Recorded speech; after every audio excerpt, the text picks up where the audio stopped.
Assalamualaikum warahmatullahi wabarakatuh. Bismillahirrahmanirrahim. Alhamdulillahirabbil alamin. Allahumma shalli ala sayyidina Muhammad wa ala ali sayyidina Muhammad. Sahabat sekalian, pada episode kali ini saya akan berbicara tentang salah satu bagian dari ibadah umroh, yaitu sa'i. Kisah siapa? Kisah Siti Hajar, istri dari Nabi Allah Ibrahim alaihissalam. Pada suatu ketika dalam masa kenabian, Nabi Ibrahim alaihissalam diperintahkan oleh Allah Subhanahu wa taala, diilhamkan oleh Allah Subhanahu wa taala untuk meletakkan istrinya Siti Hajar dan Ismail alaihissalam di lembah Baka. Sebuah gurun yang gersang, tanpa peradaban, tanpa siapa-siapa. Hanya berbekal bahwa ini adalah perintah Allah Subhanahu wa taala.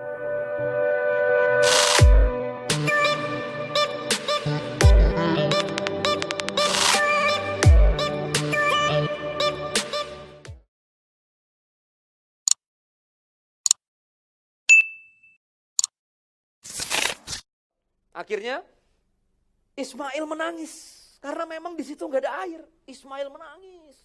Ismail benar-benar luar biasa karena masih bayi mungil kecil yang kehausan di tengah gurun.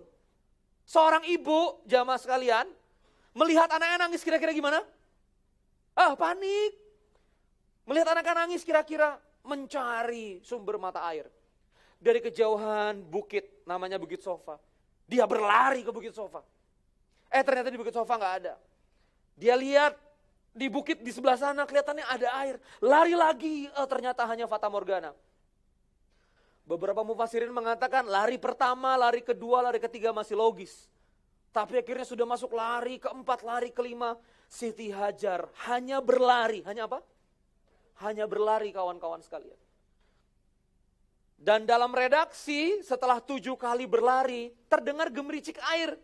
Dan gemericik airnya tidak dari sofa, tidak juga di marwah, tidak juga di trek lari sofanya. Maaf, trek lari sa'inya, enggak di situ. Tapi air yang mengalir itu yang kemudian kita kenal dengan air Zam-Zam, keluar di kaki Ismail, di dekat Baitullah. Dan di sini kita akan belajar apa makna-maknanya. Di sini kita akan belajar bagaimana sebetulnya relevansinya dengan kehidupan. Sahabat sekalian, begini, sederhana. Banyak di antara kita yang hari ini merasa ada di lembah gersang. Bisnis susah, habis di PHK dari pekerjaan, habis resign karena nggak cocok sama situasi kerjaan. Kita ngerasa berada di mana? Di lembah gersang. Di rumah tangga juga begitu, kita merasakan terkadang ada ini lembah gersang sekali. Di situasi kehidupan kita juga kadang-kadang merasa seperti di lembah gersang. Dan kita butuh air. Kita butuh apa? Butuh air untuk membangun dahaga kita, untuk menyelesaikan dahaga kita. Nah, pertanyaannya kawan-kawan sekalian, apa pelajaran yang kita bisa ambil dari Siti Hajar sehingga Siti Hajar alaihissalam mendapatkan karunia hadirnya air Zam-Zam, yang mana air Zam-Zam itu bukan hanya bermanfaat bagi Nabi Ismail. Pertanyaannya, hari ini air Zam-Zamnya masih mengalir? Masih. Kebermanfaatnya terus-terusan. Nah, ini intinya. Ingin gak kita kemudian mendapatkan air Zam-Zam dari kegersangan kehidupan kita? Ingin gak? Ya. Ingin gak kita merasakan kegersangan yang luar biasa dan kita butuh Zam-Zamnya? Mana air Zam-Zam kehidupan saya? Nah, mudah-mudahan dari pembelajaran ini kita akan mendapatkan langkah-langkahnya. Siapa tahu siap? Semangat langit. Oke kawan-kawan sekalian, kita akan masuk. Apa pelajaran yang kita bisa ambil kawan-kawan sekalian? Yang pertama, pelajaran yang kita bisa ambil dari apa yang terjadi di Siti Hajar adalah ini dia. Sangka baik. Coba dirasakan. Ada suami atas perintah Robnya lalu kemudian meletakkan di lembah Mekah. Percakapannya sederhana, sederhananya begini, Bang, ini benar perintah Allah Bang, benar dek. Nah gitu kurang lebih cerita. Serius Bang, di lembah, serius. Gak ada orang Bang. Berdua aja sama Ismail. Abang ambil sih pergi. Nah, coba rasakan. Apakah ada Siti Hajar? Tuhanmu gimana sih? Apakah ada begitu? Enggak. Apa perasaan Siti Hajar? Kalau memang ini keputusan Allah. Coba diulangi. Kalau memang ini keputusan Allah dan memang sudah ketetapan, Allah, aku akan menerima. Nah, coba. Jadi ilmu pertama menghadirkan mata air Zam-Zam itu bukan berlarinya. Ini dia konsep. Bukan berlarinya, Bu. Jangan langsung ke ikhtiarnya, tapi menerimanya. Supaya terbayang jamaah sekalian, saya 2012-2013 meniti karir membangun perusahaan training. Saya membangun karir sebagai pembicara. Saya membangun Muda Mulia. Dan saya harus memutuskan bangkrut perusahaan saya di 2013 akhir. Cash flow-nya berat, monetize-nya berat, dan itu pelajaran besar bagi saya. Bahwa kebaikan harus punya rupiah yang sangat banyak. Akhirnya saya hadir di Keke Busana, perusahaan baju, nggak gede juga nggak kecil. Di Bojonggede di mana dulu saya di panggung, kemudian di Keke saya harus angkat-angkat karung. Halo? Gimana perasaannya? Agak resang banget. Dulunya ditepuk tanganin ke korporat-korporat, sekarang harus jualan baju. Ya, harus masuk ke UKM, membina agen-agen dan seterusnya. Apa yang saya rasakan Bapak Ibu? Saya menerimanya. Ya Allah, kalau memang ini lembah Mekahku. Rasakan. Kalau memang ini lembah Mekahku. Kalau memang ini jalan untuk bertemu dengan mata air. Maka ya Allah aku ridho. Bu, ajaib. Saya di Keke, hitung-hitungan sudah nggak bisa dibicara. Tapi di Keke saya malah buat 2 buku. Ya, Keke Biz Lesson, 2 Kodi Kartika. Saya malah buat 2 buku, produktif sekali. Saya malah keliling Indonesia. Diterima oleh komunitas UKM di seluruh Indonesia. Roadshow 20 kota. Saya malah punya perusahaan umroh. Ya. Jadi pembimbing umroh di setiap etapa saya ada di Keke. Lalu kemudian malah sekarang bermitra untuk punya perusahaan film. Malah akhirnya Bunda Tika sebagai owner mendukung saya untuk punya sekolah bisnis online. Tiba-tiba air Zam-Zamnya keluar di mana-mana. Setelah apa Bapak Ibu sekalian? Setelah semuanya kita terima kegersangannya. Kita terima apa? Kegersangannya. Di antara kita itu masih belum selesai sekali lagi. Perasaannya kepada Allah Subhanahu wa Ta'ala. Kenapa begini? Mengapa harus bersamanya? Kayak nggak ada istri yang lain. Nah, berapa banyak suami yang merasa lah pilih? Mengapa harus bersamanya? Suami kok gini? Berapa banyak yang juga nggak menerima keadaan suaminya begitu? Coba berapa banyak? Kita belum menerima keadaan seperti Siti Hajar alaihissalam menerima keadaan lembah Mekah. Ya. Kalau kita dapat masalah, situasi hidup kita lagi lembah, lagi gersang, kering. Maka bukan nyari mata airnya dulu, tapi terima dulu. Ini sudah terjadi, maka saya terima. Ini ketetapan sudah terjadi, berarti diizinkan Allah Subhanahu wa Ta'ala. Kalau memang dia mengkafarat dosa-dosa saya, kebaikan bagi saya. Dosa-dosa saya terampuni. Kalau memang ini ujian bagi saya, kesempatan saya menunjukkan keimanan kepada Allah Subhanahu wa Ta'ala. Maka tidak boleh kecewa, tidak boleh ngambek, tidak boleh marah. Apa jadinya bergerak dalam kemarahan? Masih ingat? Gak jadi apa-apa. Apa jadinya bergerak tanpa keridoan? Kata Allah Subhanahu wa Ta'ala, engkau bermaksiat diampuni, tapi ketika kamu tidak ridho, pergi dari kolong langitku, cari kolong langit yang lain, yang robnya bukan aku. Keridoan. Ridho itu luar biasa sekali. Ya, ibu kita datang lalu kemudian ngasih mie instan. Wah, maunya yang ini. Nah, coba rasakan bagaimana perasaan ibu kita kalau kita komplain makan paginya. Begitulah, ya. Ketika kita ditetapkan, diberikan rezeki oleh Allah Subhanahu wa Ta'ala dan kita komplain, begitulah kurang lebih. Pelajaran yang kedua yang kita dapatkan dari Siti Hajar setelah sangka baik kawan-kawan sekalian, itu adalah ini dia. Terus bergerak. Yang ini semangat dan mental terus bergerak, ini yang kita lupa dan ini yang kita terlupakan. Jadi kawan-kawan sekalian begini, coba kawan-kawan ya merasakannya. Coba kawan-kawan saya minta untuk merasakannya. Ini kalau misalnya Ka'bah ya, ini sofa, ini apa? Sofa, ini apa? Marwah. Ke sini lari, bolak lagi, lari lagi, lari lagi, lari lagi. Dalam redaksi 7 kali. Mufasir mengatakan 7 kali bisa jadi itu adalah angka perputaran yang sangat banyak. Begitu ke sofa ngelihatnya, loh kok airnya nggak ada, lari ke marwah. Oh, kok marwah nggak ada, lari lagi ke sofa.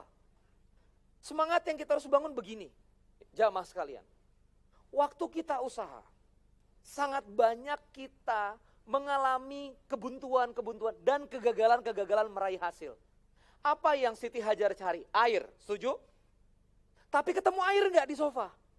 Nggak ketemu air, tapi berhenti nggak? Enggak, lari ke marwah. Di marwah ketemu air? Enggak. Apa yang dilakukan? Berlari ke sofa. Apa mentalnya jamaah sekalian? Terus bergerak. Kenapa 7 kali sampai bolak-balik? Itu betul-betul menggambarkan usaha. Karena disitulah Siti Hajar bisa berusaha. Nggak ada tukang bor, kalau ada di telepon pasti. Siti Hajar cuma bisa berlari dan ingin menunjukkan kepada Allah Subhanahu wa taala, aku tidak menyerah. Berbuat itu berarti yakin. Bergerak itu berarti yakin. Kalau misalnya pasti ketemu ujungnya. Dan ini yang kadang-kadang kita habis. Sudah kita bergerak nggak ketemu. Sudah kita bergerak nggak ketemu. Kita suka diam. Tidak bergerak lagi. Ya sudahlah, nggak ada. Dan ini harus kita lakukan jamaah sekalian. Harus bergerak. Saya kalau misalnya cerita teori suka nggak terasa ya. Tapi saya ingin menceritakan sahabat saya Mas DWK Prayoga. Ya. Kelilit masalah hutang 7,7 miliar. Waktu awal-awal bergerak kemana. Nggak bekerja Bapak Ibu sekalian. Setahun bergerak. Tidak kelihatan hasilnya. Tapi beliau tidak berhenti. Sampai akhirnya masuk di digital, create Facebook, dan akhirnya bisa lumayan membayar yang cukup signifikan. Nah, coba rasakan jamaah sekalian. Kehadiran saya di sini, yang nyata-nyata hari ini ada di sini, adalah aksi dari bergerak. Ayo kita bergerak terus. Aktivitas saya di luar untuk bikin film, itu juga bergerak terus. Akhirnya ketemu orang, ketemu produser film-film box office yang bagus-bagus. Itu semua terjadi karena apa? Tapi apakah saya ketemu di sofa pertama kali? Ya Allah ya salam, film, Bapak Ibu sekalian, itu saya mulai proyeknya dari Februari 2014. Tahun berapa? Februari. Sekarang 2016 bulan apa? Baru kemarin sign sama produser. Ya, 2 hari yang lalu. Baru sign sama produser. Coba rasakan, Desember 2016. Saya berlari ketemu produser-produser hebat. Berlari ketemu sutradara-sutradara hebat. Nggak bisa bikin film layar lebar, saya nggak berhenti. Akhirnya saya bikin film dokumenter. Nah coba jamaah rasakan. Dan akhirnya dengan bikin film dokumenter, akhirnya lari kesempatan ke layar lebar. Begini ilmunya. Berlari, coba ulangi apa? Bergerak. Itu akan membuka pintu-pintu kesempatan dan kemudian menjadi magnet seperti kumparan. Pernah belajar fisika? Kumparan, begitu bergerak dia jadi apa? Magnet. Jadi bergeraknya kita itu magnet. Tidak mungkin Transvision mengenal saya kalau misalnya saya tidak syuting di salah satu TV satelit, ya. Kalau saya tidak syuting di salah satu TV satelit yang TV-nya kecil, hampir nggak ada penontonnya, dan sekarang tutup. Nah coba rasakan. Tutup sekarang. Tapi kalau saya nggak bergerak ke situ, nggak mungkin ada ini. Difahami nggak ini konsepnya? Anda nggak mungkin bisa jualan yang besar-besar kalau Anda tidak mulai dari jualan donat. Begitu loh. Anda tidak mungkin punya showroom mobil kalau misalnya Anda belum jual satu mobil. Dirasakan ini? Saya sekarang alhamdulillah salah satu maskapai nasional di Indonesia, ya, dekat dengan saya dan banyak minta advice, masukan-masukan bisnis, masukan-masukan tentang manajemen. Tetapi saya mulai dari ngurus toko roti, Bu. Saya hadir ke toko roti sebagai konsultan, ngitung terigu, ngitung maizena. Saya hadir ke perusahaan herbal, saya hadir ke perusahaan baju. Saya bergerak, saya apa? Saya bergerak. Dan bergerak ini mental yang sekarang kita nggak punya. Berapa banyak dari kita memutuskan diam karena tidak bergerak. Dan yang ketiga, keberapa? Dan yang ketiga, solusinya bisa keluar dari mana saja. Apa? Solusinya bisa keluar dari mana saja. Larinya di mana? Sofa marwah. Keluarnya di mana? di kaki Ismail. Siti Hajar, wanita pilihan langit, ya. Apa pelajaran-pelajaran bagi kita para muslimah, ya, para wanita untuk mempelajari Siti Hajar? Jadi ilmu ridho itu harus kita breakdown. Itu namanya derivat. Ya, ridho itu ada derivatnya. Apa derivat itu? Turunannya. Apa turunannya? Terima dulu. Terima enggak Siti Hajar waktu ditaruh di lembah Baka? Konfirmasinya konfirmasi dulu, Pak. Ini perintah Allah bukan. Jadi Siti Hajar itu menerima dulu. Setelah menerima, setelah accept, kemudian menyangka baik. Gini, kenapa orang itu putus asa? Karena sangkanya penuh sangka buruk. Coba, kalau penuh sangka buruk, ditinggal, menikitu, kan? Menikitu, menitega, kalau bahasa Sundanya teh, ya. Kok gitu? Anak nangis kira-kira gimana? Diam, ini karena salah bapakmu, coba, ya kan? Ini salah bapakmu, bukan maunya ibu, coba. Tapi Siti Hajar berlari. Kenapa dia mau berlari? Karena hatinya penuh dengan sangka baik kepada Allah. Setelah menerima, baru sangka baik. Bahkan kemungkinan juga bersyukur, ya Allah, engkau pasti punya maksud.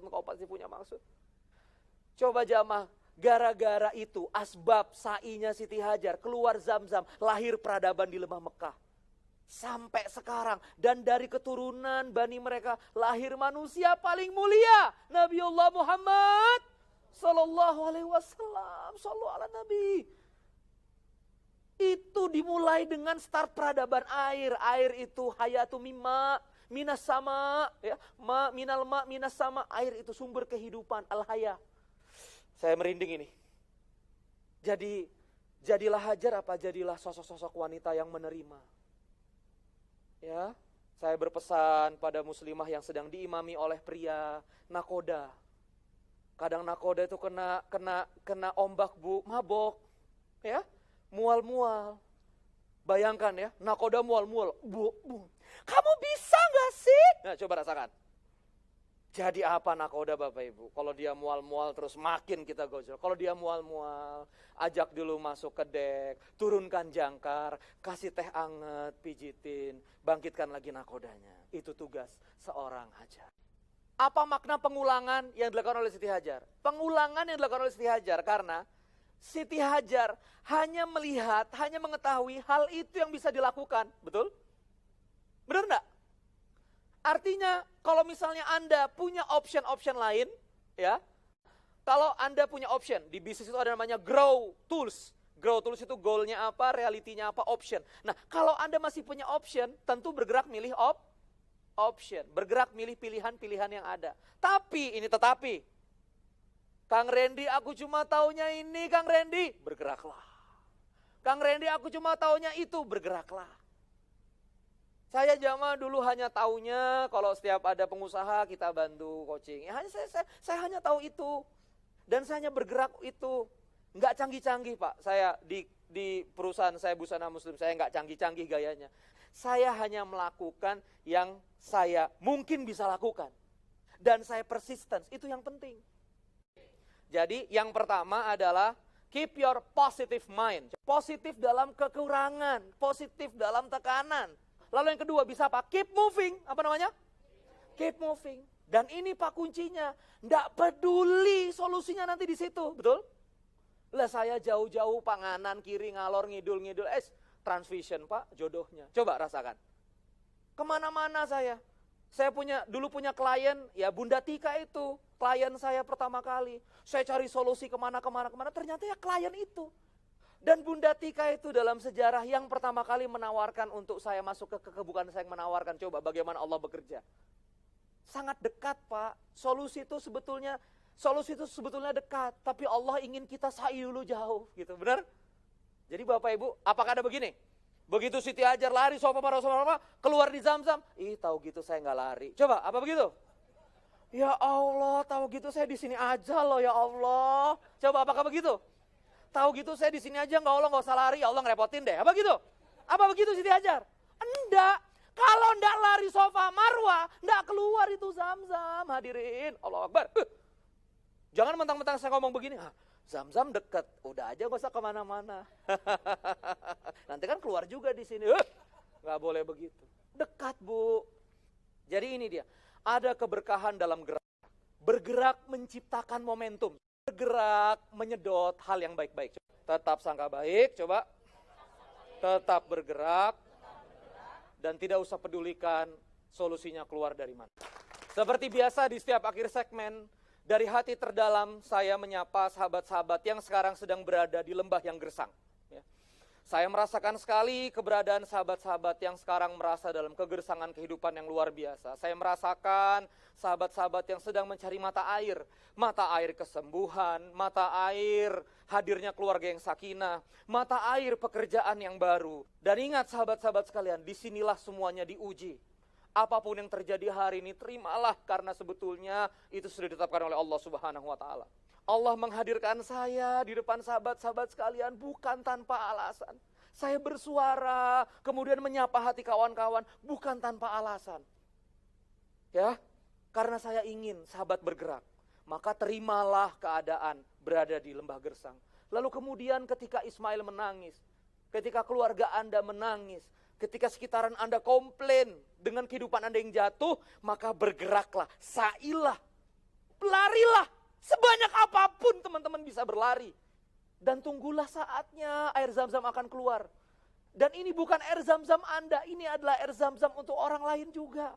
Bisa jadi solusi yang hadir, bukan untuk melunasi hutang-hutang Anda, bisa jadi melunasi hutang teman-teman Anda.